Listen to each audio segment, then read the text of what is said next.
sobre mim. Quero ouvir vocês. Teu Espírito, Senhor, vou preencher teu coração. Te faço forte e fiel, forte e fiel, um servo meu.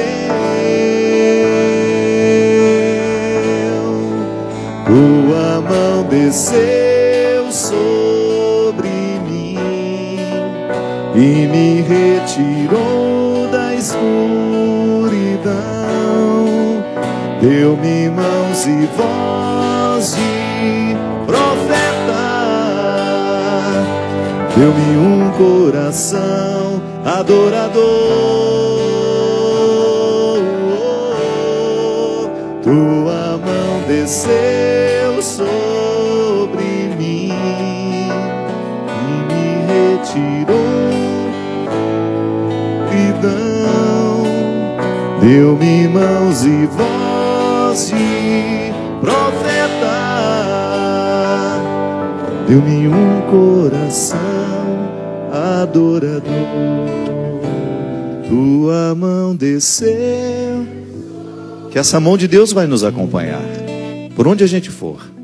E me retirou da escuridão, deu-me mãos e voz de... Deu-me um coração adorador. O Senhor Jonas disse uma frase que ainda está repercutindo dentro de mim. Que às vezes nós escutamos muita coisa pela vida, mas algumas palavras repercutem mais que outras. Talvez porque estejam banhadas pela verdade pessoal que nos dá autoridade de dizer o que a gente diz, e até mesmo o dom do convencimento. Que às vezes nós escutamos discursos imensos que não nos dizem nada, e de repente você escuta uma frase que tem o poder de ser uma lança que penetra o nosso coração, o nosso entendimento, e nos fecunda com uma verdade que não para de crescer. Às vezes nós escutamos alguma coisa que tem um poder de nos semear de muitas outras realidades, como se aquela pequena, original, se desdobrasse em muitas outras. Esse é o poder da palavra bendita, de uma palavra que tem o poder de semear os corações que a escutam. Monsenhor Jonas disse assim: eu ainda não sou o homem que Deus quer, mas já não sou mais o homem que eu era. Houve um distanciamento, houve uma travessia. E ele ainda fez, de maneira muito simples, uma exemplificação filosófica. Aristóteles, um dos pais da filosofia, ele diz que toda vez que nós temos uma realidade pequena, por exemplo, nós temos uma semente, ele usou esse exemplo, o Senhor Jonas usou esse exemplo, ali você tem a potência da árvore, Aristóteles dizia. Mas essa potência que está toda dentro daquela semente não se torna árvore se nós não damos a ela a situação favorável para vir a ser. Na filosofia nós usamos essa expressão elegante, vir a ser. Vamos falar para você aprender também? Eu estou num processo de vir a ser.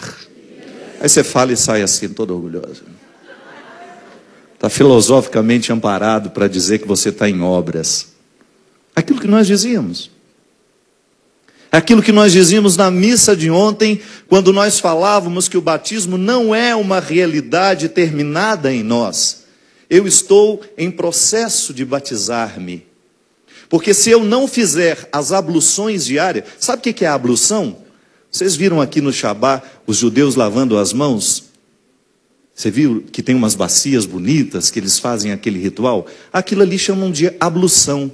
É quando você joga água sobre as mãos, sobre o rosto, para dar um significado simbólico de uma purificação que você espera ser dentro de você.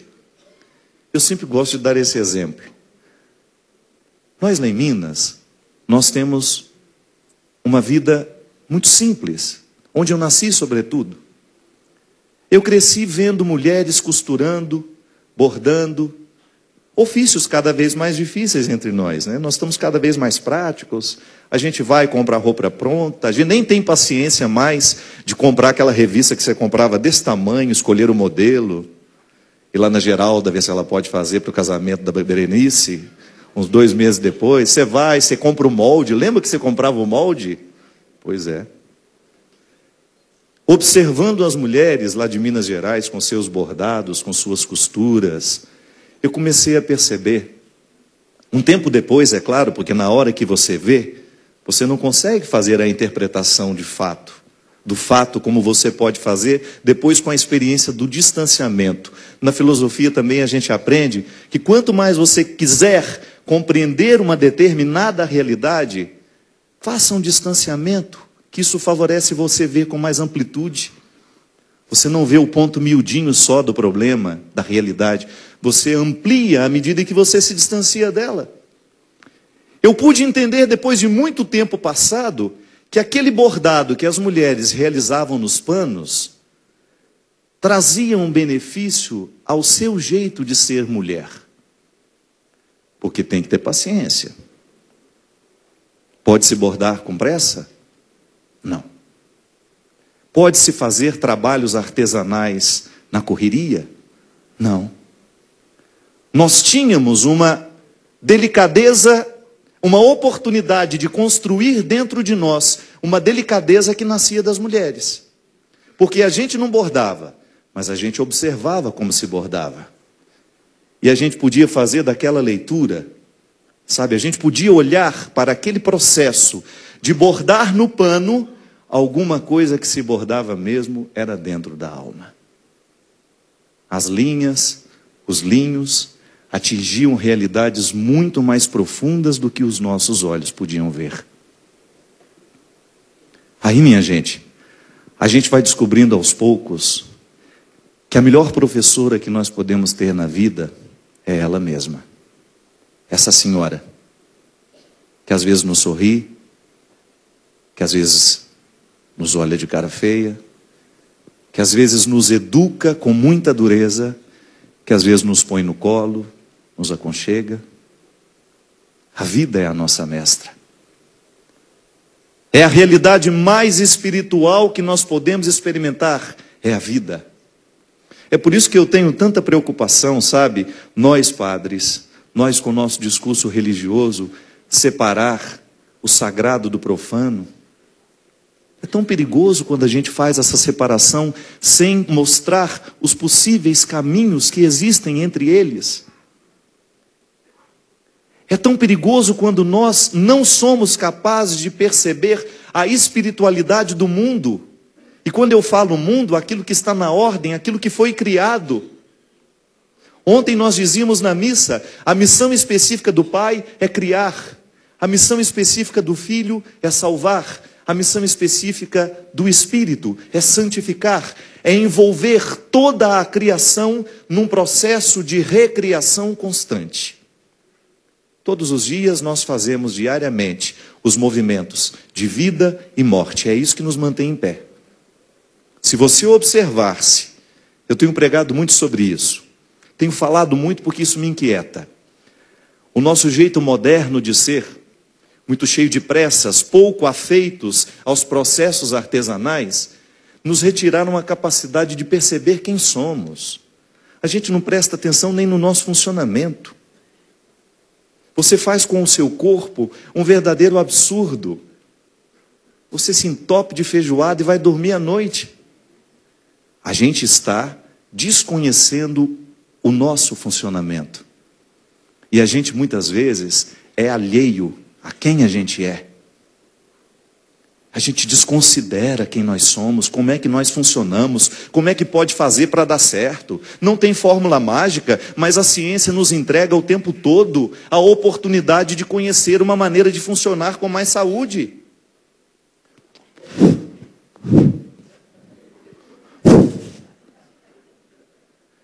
Queima 4.500 metros de nicotina por mês.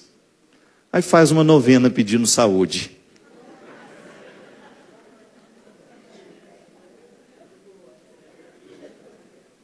Ah, que oração bem feita! Como se Deus pudesse nos livrar daquilo que é natural em nós. E isso é espiritual. Olhar para a saúde que o seu corpo carece é espiritual. É você permitir que o Pai continue te recriando. Eu, ao me alimentar corretamente, eu permito a Deus que recrie o mundo a partir de mim. Eu vou acordar mais saudável pelas escolhas saudáveis que eu fiz. Eu não estou aqui retirando a possibilidade dos incidentes, de repente a gente adoecer por uma causa que não foi culpa nossa. Não estou retirando isso não. Eu estou só dizendo que nós devemos cercar naquilo que nós podemos. Que nós devemos observar o artesanato do nosso corpo, porque é neste corpo que nós fazemos a vida espiritual ser possível. Eu, de vez em quando, eu falo para mim, hoje eu vou levar a minha alma para passear. Aí vou ao teatro, vou assistir um concerto de música que fale ao meu coração, vou participar de um rito mais demorado, mais elaborado, porque a minha alma precisa disso. Vou levar minha alma para passear, vou levar para fazer uma oração naquele grupo que eu sei que tem uma palavra especial, mas sei viver o meu dia a dia, lá onde a minha alma se alimenta daquela mesmice, é igual comer arroz com feijão todos os dias. A alma perece, desculpe-me, o corpo precisa levar o tempo todo essa alma para passear. Eu não estou fazendo a cisão entre corpo e alma. Eu assumo a unidade dessa alma diariamente com o meu corpo, mas eu sei que são duas realidades com necessidades diferentes. E que eu preciso cuidar diariamente do território físico que eu sou, para que eu tenha condições de viver aquilo que o Evangelho me convida, ser um território sagrado, onde Deus tem a oportunidade de agir em mim, através de mim, e ser um testemunho vivo a partir das escolhas que eu faço. Você que é pai e mãe, quem aqui é pai e mãe? Você já viu Deus de frente? Já? Alguma vez? Já? Não? Viu? Quando você colocou aquele menino no colo, todo ensanguentado, feio, com a cara de joelho. Porque dizer que recém-nascido é bonito é a maior mentira que nós podemos. Nossa, que menino lindo! Que coisa linda! Não. É lindo porque a gente ama. Leva um tempo para ficar bonito. E outros não chegam nem lá.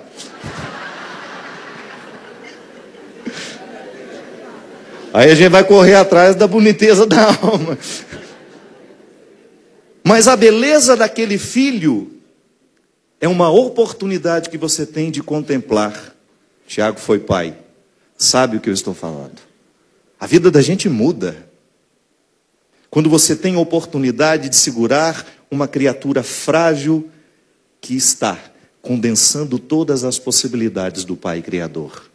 É a obra criadora. É Deus visitando o mundo a partir da recriação. Onde existir um ser vivo nascendo, ali Deus está criando de novo. Ali Deus está salvando de novo em seu Filho e está santificando o mundo com seu Espírito. Portanto, minha gente, a experiência mais sagrada e religiosa que um ser humano pode viver, experimentar, é viver bem. É você ficar atento ao artesanato do cotidiano. E a gente tem uma passagem bíblica em que nós temos um homem muito religioso que chega diante de Jesus um pouco cansado da vida que levava. Vocês conhecem o homem, é o tal de Nicodemos, filho de Nicodeia. Não é? Nicodeia, a mãe dele? Pode ser, porque a gente não sabe o nome dela, o nome da velha a gente põe Nicodeia. O Léo não dizia que Zaqueu, a mãe dele era Zaqueia? Não, era a esposa, né, Zaqueia. Então tudo que rima com Eia fica nome parecido com os nomes que tem aqui. Nicodemos era um homem, era um fariseu. Isso significa que ele tinha uma autoridade no meio dos judeus. Era um homem notável, pela função que desempenhava dentro do templo. A gente sabe, e é bom, por isso nós temos guias culturais que trazem a gente a Israel, a Palestina, e nos ensina que aqui não existe diferença, quase que não se separa a religião da vida. Quem é importante? É quem tem uma prática religiosa admirável. Quem é importante para o judeu? É aquele que observa a Torá, é aquele que amarra a lei nos seus rins, é aquele que vive os costumes. Agora, e alguns grupos, eles são tão radicais em prestar atenção nisso, que se não tem uma origem judeu, um judeu nunca se torna. Algumas facções já podem abrir a possibilidade de você se tornar judeu mediante uma conversão e um processo que deve durar uns 300 anos até você ser assumido pela comunidade. Não sei quanto tempo dura. Tem que trazer os pais, acompanhados de seus avós e os documentos para poder ser aceito. Enfim. O judeu, para ele, ser notável, ter um lugar na sociedade, é ter, então, uma pertença religiosa que lhe classifique assim. Nicodemos tinha isso. Mas estava meio borocochô, como a gente gosta de dizer no Brasil. Estava de asinha caída. Ele vai, começa a conversar com Jesus, o que é interessante. Ele vai à noite, certamente não queria ser visto, certamente estava escondendo dos amigos que poderia dizer alguma coisa. Você viu Nicodemos? Sim, ele esteve lá, ele foi atrás de Jesus. O que ele foi fazer lá? Também não sei. Certamente provocou ruídos, certamente provocou incômodo na sua comunidade, e ele não queria enfrentar isso. Ele queria ir lá e não causar um problema com ele, mas ao mesmo tempo, ele queria ter acesso àquele homem que de alguma maneira ele já deveria ter acessado a mentalidade. Ele já deveria ter acesso ao que Jesus pensava. Isso é tão revolucionário dentro do Evangelho, minha gente. Olha a conversão de Paulo. Paulo nunca esteve fisicamente com Jesus. Tanto é que havia uma confusão entre eles lá, se ele é apóstolo, se ele é isso, se ele é aquilo, não. E inteligente que ele é, ele diz, apóstolo é todo aquele que fez uma experiência do Cristo. Resolve logo o conflito. Chegou pensando. E ajudou os carismáticos do seu tempo a compreenderem que a pertença religiosa, o que de fato nos torna parentes espirituais, é o que nós experimentamos do Cristo. Ótimo. Jesus já estava provocando isso naquele momento. Não tinha nenhuma igreja fundada. Não tinha este Cristo glorificado que nós conhecemos hoje. Mas tinha um homem fazendo revolução. Batendo de frente com o Império Romano. Batendo de frente com o poder religioso de sua época. E causando um verdadeiro incômodo na sociedade daquele tempo. Nicodemos vai de curioso, ou Nicodemos vai porque já está de alguma maneira incomodado com essa palavra que de alguma maneira começou a provocar nele alguma coisa de diferente. Igual eu disse para vocês no início dessa pregação, que a palavra, aquela frasezinha curta do Monsenhor Jonas Habib, eu não sou quem Deus gostaria que eu fosse, mas eu já não sou o homem que eu era. Essa frase atingiu o meu coração, o meu pensamento, e eu sei que ela vai ficar em mim um tempo. É assim que nós somos tocados. Nicodemos chegou à presença de Jesus assim, porque de alguma maneira ele tinha tido contato com esse discurso transgressor, absolutamente transgressor ao contexto religioso de sua época. Chega e pergunta para ele, na madrugada, escondido para não ser percebido nem observado pelos judeus, ele chega e diz, Rabi,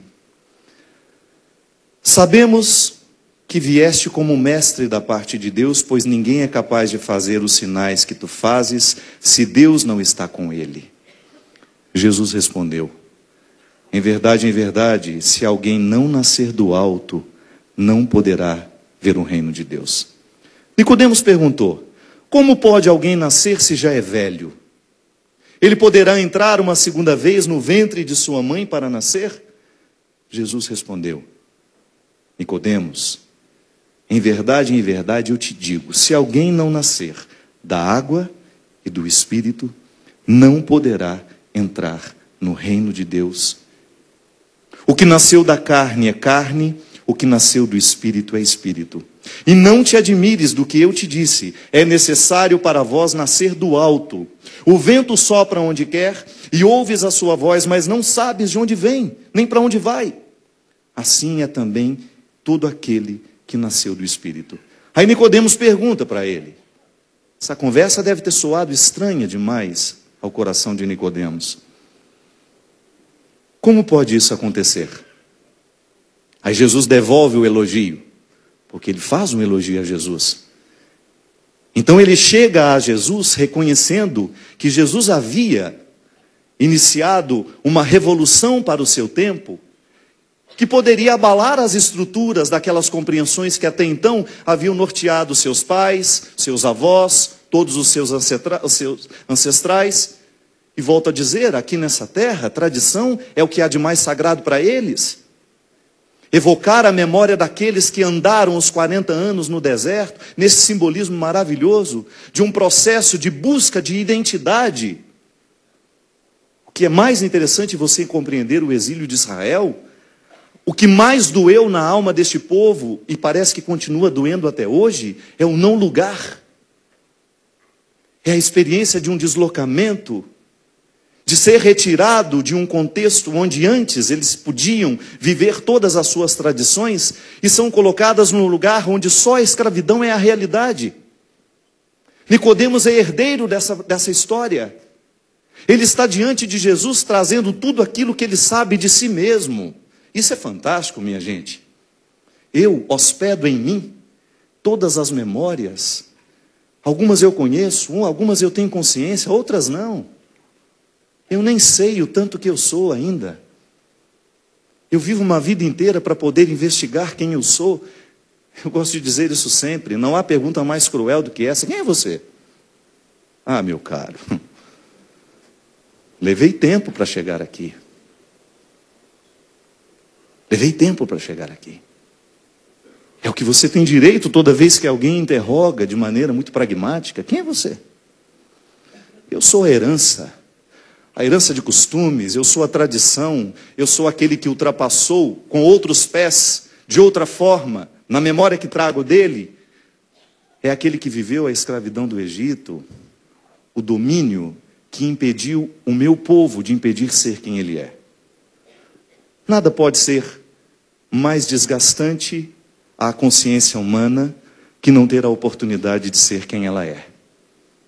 Nada pode nos fracassar mais do que ao chegar o momento da sua vida em que você descobre que você não foi coerente, que você não obedeceu àquele que você era no momento em que você fez as suas escolhas.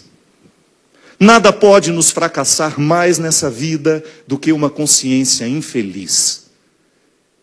Eu não amei o que deveria ter amado. Eu não perdoei o que deveria ter perdoado. Eu não andei o que deveria ter andado. Nós não sabemos quem era Nicodemos. Temos umas breves informações sobre este homem, que era alguém que tinha um respeito, um respaldo dentro da comunidade judaica. E Jesus devolve o elogio justamente por isso. Jesus respeita a tradição que está naquele homem. Jesus em nenhum momento vai agredir aquele que chega. Ele não vai falar uma palavra sequer que possa ferir ou atentar contra a dignidade de quem se aproxima. Tu és mestre de Israel e não conheces essas coisas, Nicodemos?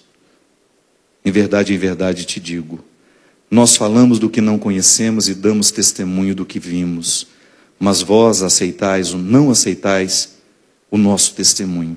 Se não acreditais quando vos falo das coisas da terra, como ireis crer quando eu vos falar das coisas do céu? Jesus começa a perguntar para Nicodemos, com outras palavras muito simples: Nicodemos, o que a sua religião já fez em você? O que você foi incapaz de enxergar sendo o homem que você é?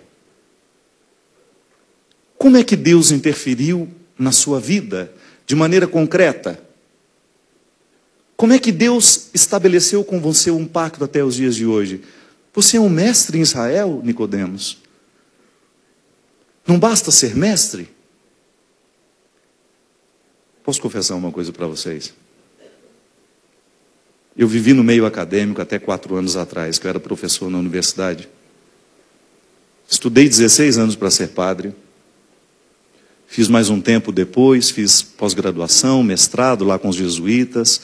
Tive a oportunidade de conhecer homens muito inteligentes, perspicazes. Um argumento linear, com princípio, meio e fim, fantástico, ou então aquele que tem um pensamento circular, que une tudo com tudo, fecha e te dá uma resposta maravilhosa. Mas a universidade me fez ver que existe uma diferença substanciosa entre ser inteligente e ser sábio. A inteligência nos dá acesso àquilo que nós podemos ver. A sabedoria nos dá acesso àquilo que é oculto. É a sabedoria que nos faz reverenciar o que nós não sabemos entender. Como eu dizia para você, você faz uma experiência de um Deus finito. Sim, o seu filho, quando você pega ele nos braços, você está fazendo uma experiência de um Deus que te visita através da finitude. Eu dizia isso num poema meu. O meu pai é uma forma finita de ser Deus, e Deus é uma forma infinita de ser homem. O meu conceito é capaz de abarcar muitas coisas. Os meus professores inteligentes me ensinaram muitas coisas. Mas eu confesso para vocês que os que mais marcaram a minha vida foram os sábios que passaram pelos meus caminhos. Foram aqueles que não tiveram tanta pressa em responder o que eu perguntava. São aqueles que usaram desse discurso que parece contraditório num primeiro momento. E que parece que se encaixa muito mais dentro de mim do que respostas prontas.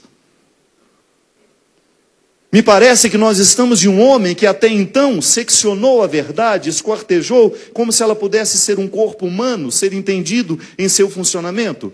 Deus é Pai, Deus é isso, Deus é aquilo, e estabelece essas regras, essas leis, e a partir dela nós vamos viver. Mas e quando nós percebemos que o esquartejamento religioso já não nos serve? Quando nós percebemos que o esquartejamento religioso, tudo aquilo que nós estabelecemos como dogmas, como verdades, já não é capaz de mover o nosso coração na direção de um caminho que me devolve ao ventre da minha mãe? Por que ter de voltar ao ventre da minha mãe, se eu já considero que está bom tudo o que eu alcancei até hoje? Na vida espiritual, minha gente, só sobrevive aquele que sabe não ter nada todos os dias. Na vida espiritual, só sobrevive aquele que aparece diante do altar diariamente de mãos vazias. Na vida espiritual, nos encontros que Jesus realiza, você não vê Jesus exigindo absolutamente nada das pessoas que o encontram, senão ter mãos vazias. Nicodemos, educado por uma fé que lhe fez ter orgulho de tudo que tinha, está diante de um mestre que lhe diz que é preciso não ter nada. É preciso voltar ao ventre da mãe, porque se você pegar o simbolismo deste nascimento, desse nascer de novo, nós vamos falar aqui 3 dias. Uma criança, um ser humano, a ciência nos ensina, é o ser vivo mais incompleto que nós temos. Um cavalinho nasce, dá uma cambaleada. Vocês já viram o cavalinho nascer? Já, eu já vi muito, que eu nasci na roça. Um cavalinho nasce, dá uma equilibradinha nas 4 patas e já sai querendo saber quem é a mãe dele.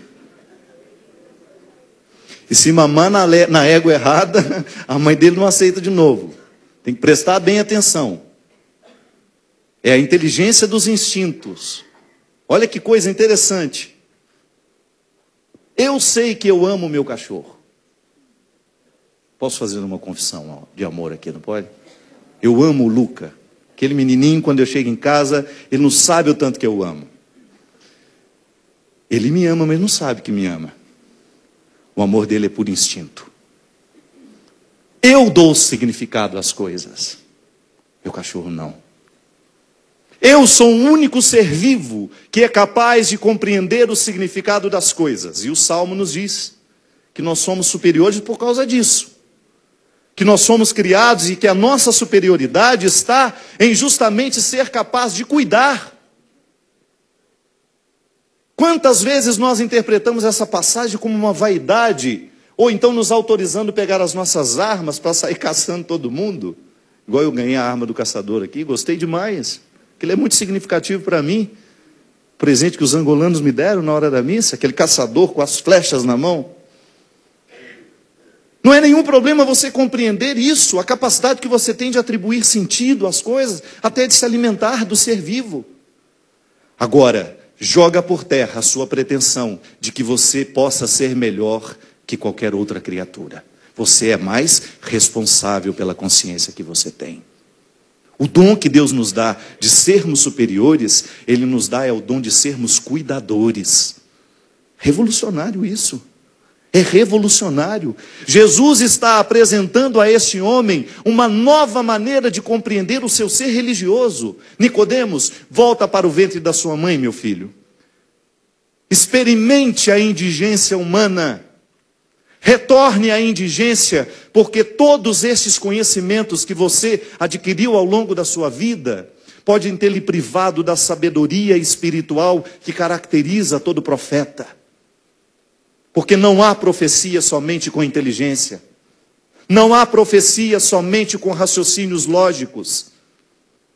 Nós procuramos e nós queremos ouvir aqueles que são capazes de, com uma pequena frase, mudar o rumo da nossa vida.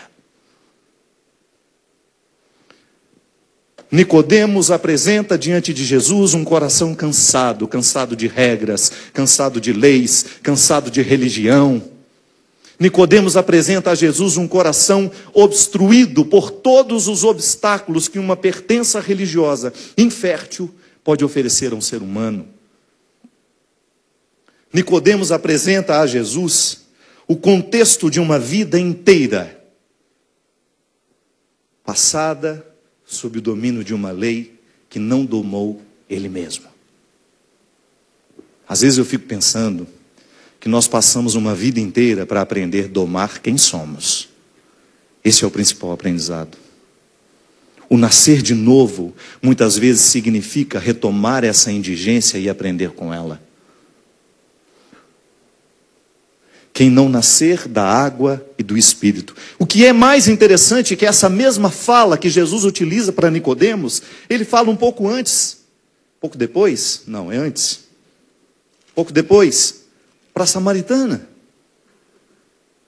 Samaritana está se orgulhando de ter o poço de Jacó. Esse poço nos pertence. A tradição me dá o direito de tirar água aqui e de saber que os meus pais mataram a sua sede aqui nesse poço. Jesus também olha para essa mulher, quebra todos os conceitos que até então ela estava ali, e é um verdadeiro psicólogo. Jesus olha para aquela mulher, escuta o que ela não diz e oferece o que ela não pede. Ela oferece água para ele. Ele já começa quebrando uma regra, conversa com uma samaritana. Jesus oferece para ela aquilo que ela não havia pedido. Ele inverte a situação. Mulher, vou lhe dizer só uma coisinha. Esta água que você toma todos os dias, que bom, está ligada à sua tradição, está ligada a tudo aquilo que você sabe sobre você mesma, está ligada até mesmo a esse repúdio que alguns têm de você. Por isso eu vim aqui. E eu estou diante de você para beber dessa água também.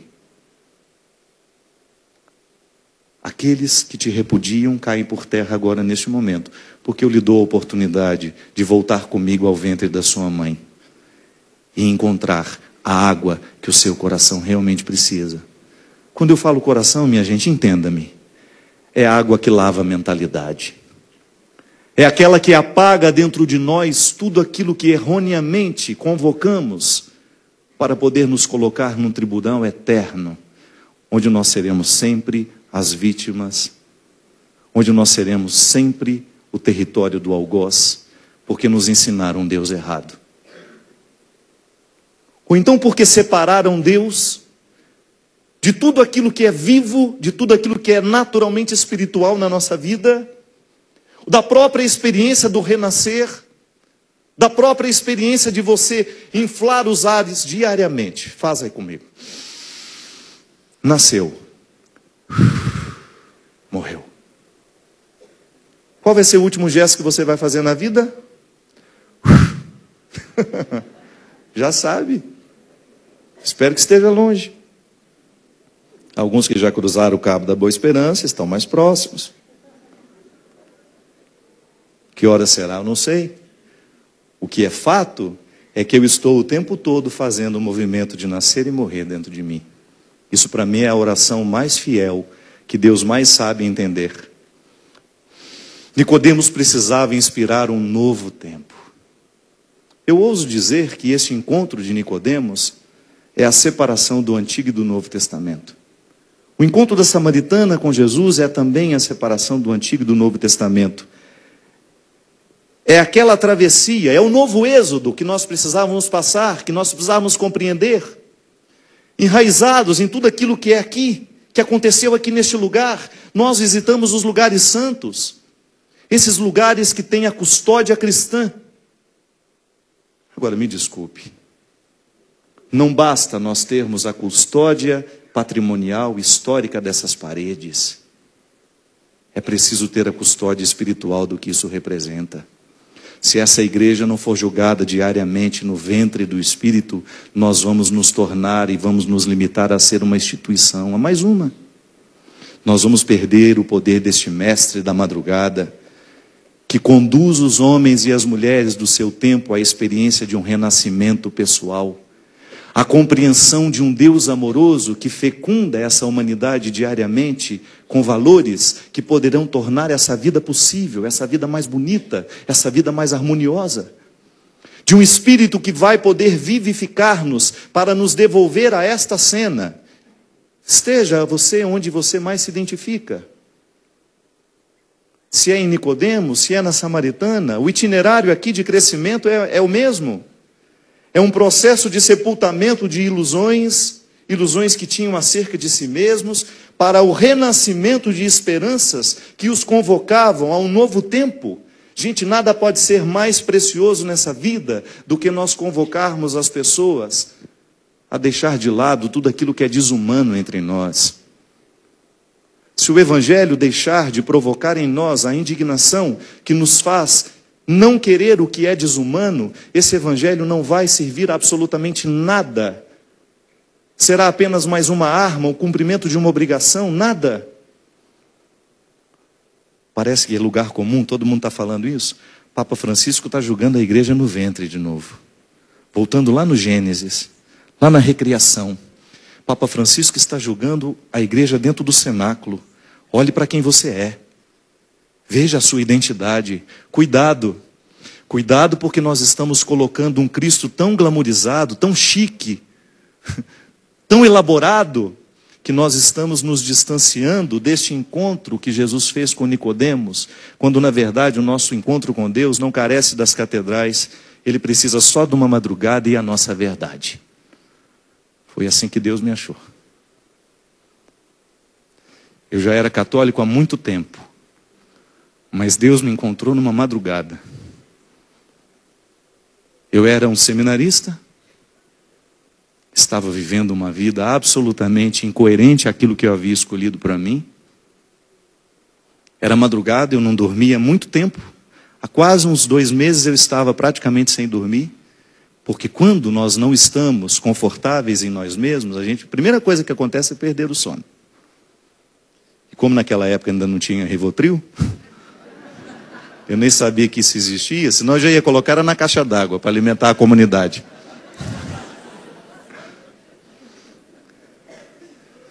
Era eu e minhas angústias. Era eu e a experiência do meu passado. E eu me lembro, minha gente, eu tinha o hábito de levar uma garrafinha de água mineral para o meu quarto. Fazia sempre um movimento muito pequeno de um corredor, pegava a água lá no bebedouro, chegava lá, enchia, voltava para o meu quarto.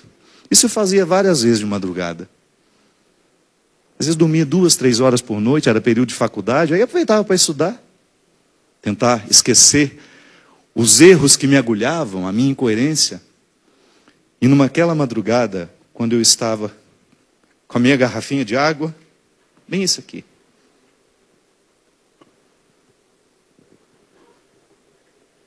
Aí de repente, um ser humano me abraçou. E fez uma pergunta absolutamente simples. Uma pergunta que eu nunca escutei nem do meu pai. Porque meu pai tinha dificuldade de dizer o carinho, de falar e de agir. Eu estava acostumado em ter um pai que me amava assim, que os olhos lacrimejavam, porque eu sou chorão igual a meu pai. Meu pai chorava com uma facilidade. Eu escutei uma frase que até então, como filho, não tinha escutado de ninguém. Me abraçou assim, segurou naquela garrafa de água e falou assim: o que meu menino tem, gente? O que meu menino tem? Que eu voltei, era o Padre Léo. Um dos homens que eu mais admirei na minha vida. Um dos homens que eu mais...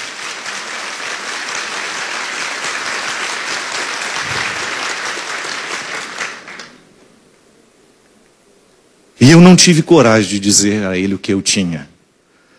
Porque na verdade ali existia uma inadequação com a linguagem. Eu não tinha. Eu era vazio.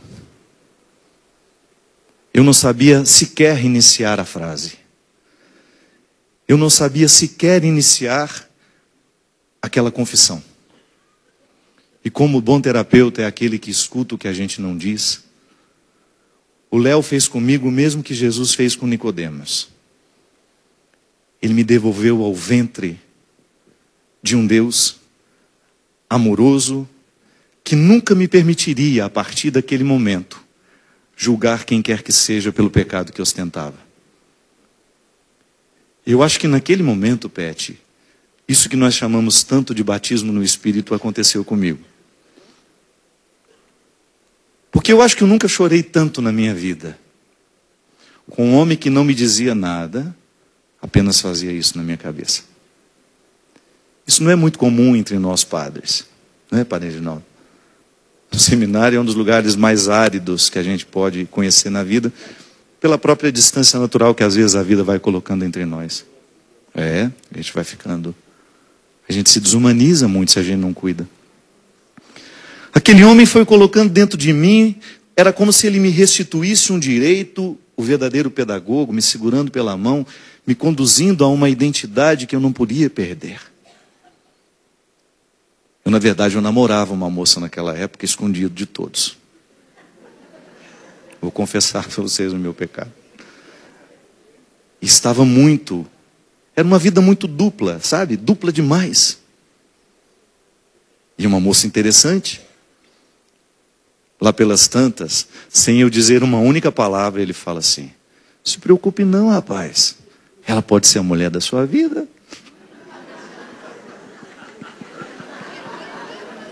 Eu falei: meu pai, eu, religioso, já consagrado com os votos, ouvindo do meu padre, amigo, formador, que até então eu tinha medo de dizer isso para ele. Se preocupe não. Não é assim que ele falava? Quem ouviu muito Léo? Ela pode ser a mulher da sua vida. E se for, você vai me mostrar quem é. Se for feia, não deixa não.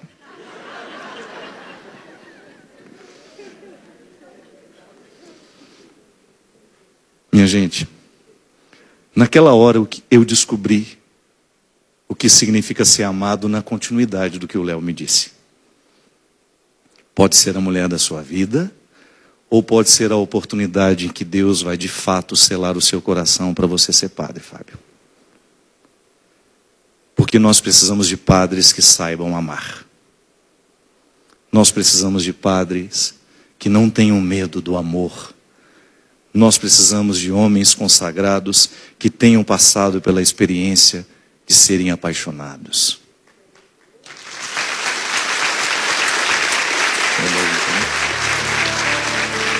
Tua mão desceu sobre mim, e me retirou da escuridão. Deu-me mãos e voz de profeta, deu-me um coração adorador.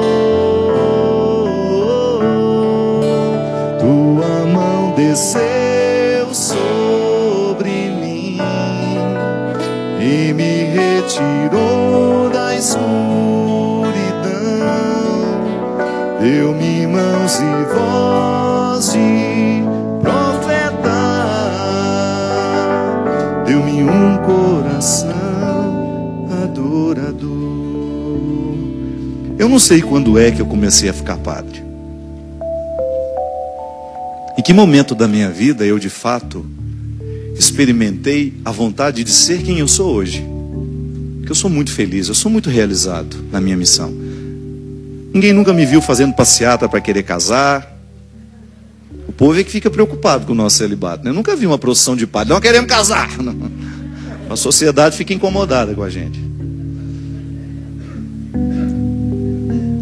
Me sinto confortável dentro das minhas escolhas. Às vezes me sinto inadequado dentro de algumas maneiras de pensar, mas vou articulando como posso.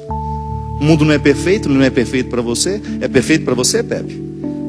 Tudo se encaixa perfeitamente? Não. Todos nós precisamos descobrir, como dizia Caetano Veloso, a dor e a delícia de ser quem a gente é. Tem sabor e também tem muita luta. Eu não sei quando é que eu comecei a ser padre. Eu sei que o momento em que eu deitei no chão para receber o ministério sacerdotal pelas mãos do meu querido Dom Taveira, eu sei que ali foi apenas uma parte do processo. Eu sacramentalmente fui ordenado ali. Mas se eu não deito diariamente no chão da minha vida, o meu sacerdócio perde o sabor para mim. E o dia que meu sacerdócio perder o sabor para mim, eu não tenho mais nada para falar para você. O dia em que eu perder a graça de ser renascido pelo Espírito, porque isso é vivificar. O que é o Espírito Santo, minha gente? Vamos olhar para a criação. O Espírito é tudo aquilo que sopra a vida, é aquilo que faz ficar em pé. Eu preciso estar vivificado. A ânima, essa palavra que significa justamente isso, é o que dá o sustento, é o que anima a minha alma, é minha ânima. Eu estou animado diariamente para ser quem eu sou. Isso é vida no Espírito. Eu não perder a alegria, a satisfação de ser quem eu sou. Eu renovar diariamente no chão da minha história.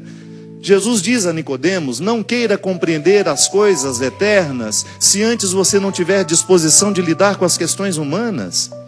Não queira compreender a eternidade se lhe falta disposição de compreender tudo aquilo que é térreo. E você se surpreenderá por perceber que quanto mais espiritualizado a gente fica, menos distâncias haverá entre o céu e a terra.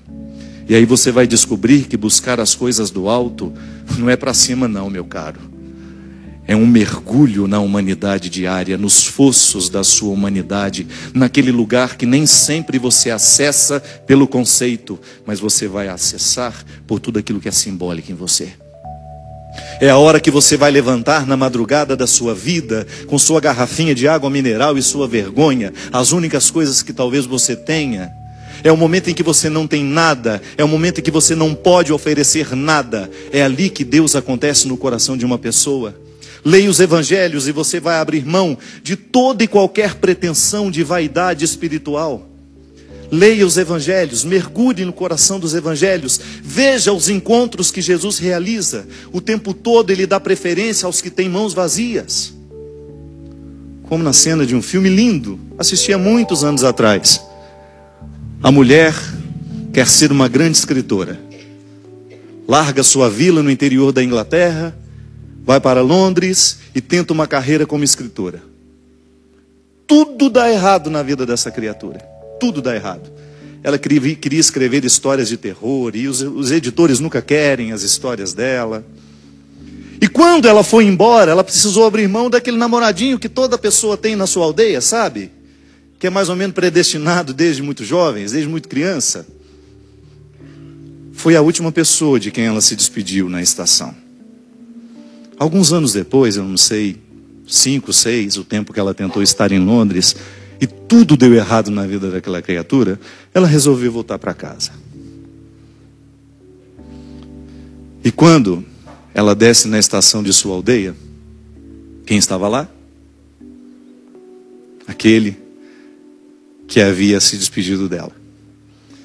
Ele com sua carinha de satisfeito, ela não muito, que afinal de contas trazia um fardo de fracasso para ter de administrar. E os dois começam uma caminhada silenciosa, ela com sua mala de couro, espremendo ali tudo o que não cabia na mala, todas as experiências vividas. Viajar é difícil, né? Fazer caber os nossos símbolos, os nossos significados naquilo que a gente traz, não cabe. A vila inteira exprimida numa mala de mão e aquela mulher caminhando pela estrada. E ela começa a contar para ele: fui, nada deu certo. Estou voltando de mãos vazias. Aí ele para, cena final, uma fotografia linda, ele se volta para ela, pede a mão dela, segura assim: suas mãos estão vazias? Ela: sim. Não estão mais. Não estão mais.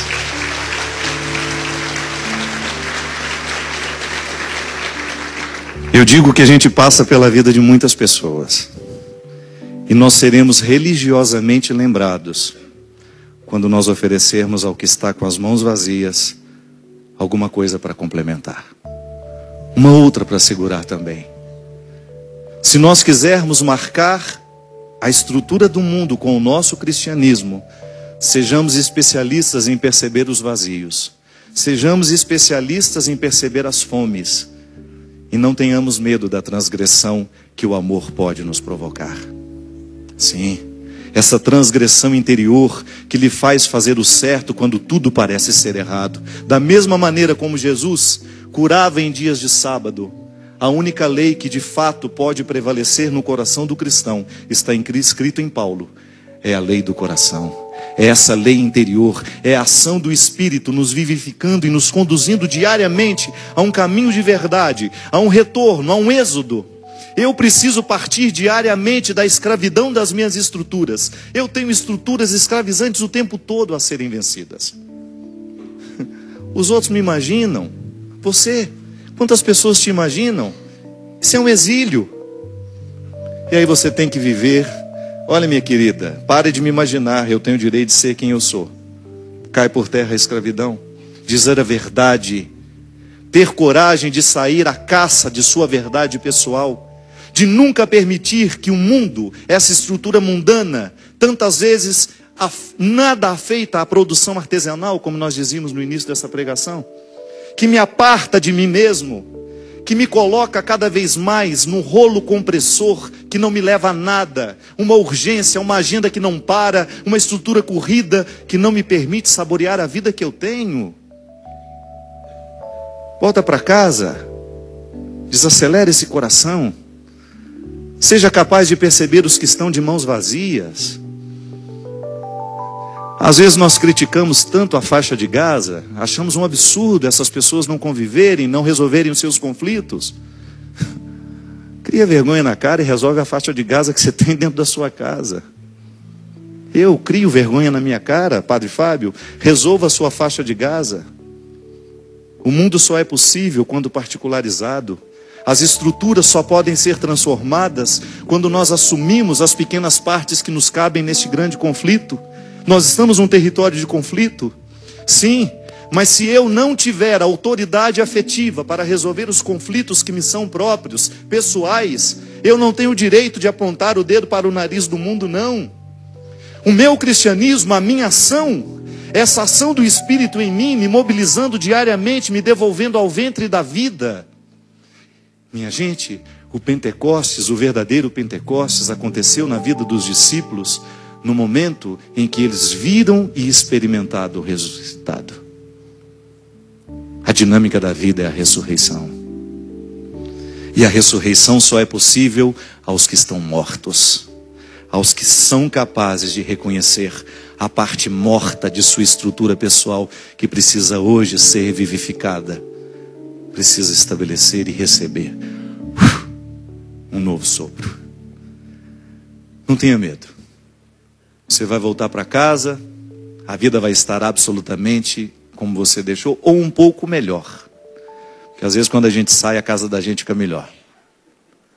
Às vezes a gente tem uma pretensão de que, nossa, meus filhos vão sentir tanto a minha falta. Vão nada. E a distância faz bem aos que se amam. De vez em quando precisa dar uma distanciadinha. Só não pode ser demais, senão eu descobre que ele vive sem você.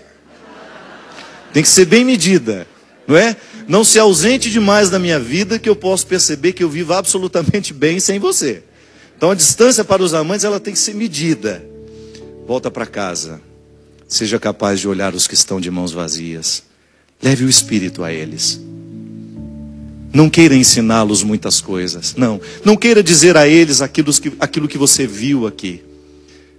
Permita apenas que eles sintam nos seus olhos que alguma coisa aconteceu aqui. Não queira dar nome ao que você viveu na Terra Santa. Não queira dar nome à sua experiência. Só permita que o Espírito vivifique a sua alma, o seu corpo, os seus olhos, para que quando a sua família olhar para você, ela diga: Nicodemos, é você? Voltou? Sim. Devolvidos à origem que temos. O Espírito disponível para mim, para você, para nos tornar pessoas melhores. E se um dia, minha gente, essa para mim é a mensagem de Pentecostes desse ano. Se um dia a gente estiver sabendo viver bem as questões terrenas, a gente se reúne de novo para falar das questões do céu. Tua mão desceu sobre mim e me retirou da escuridão. Deu-me mãos e voz de... Deu-me um coração adorador. Adorador.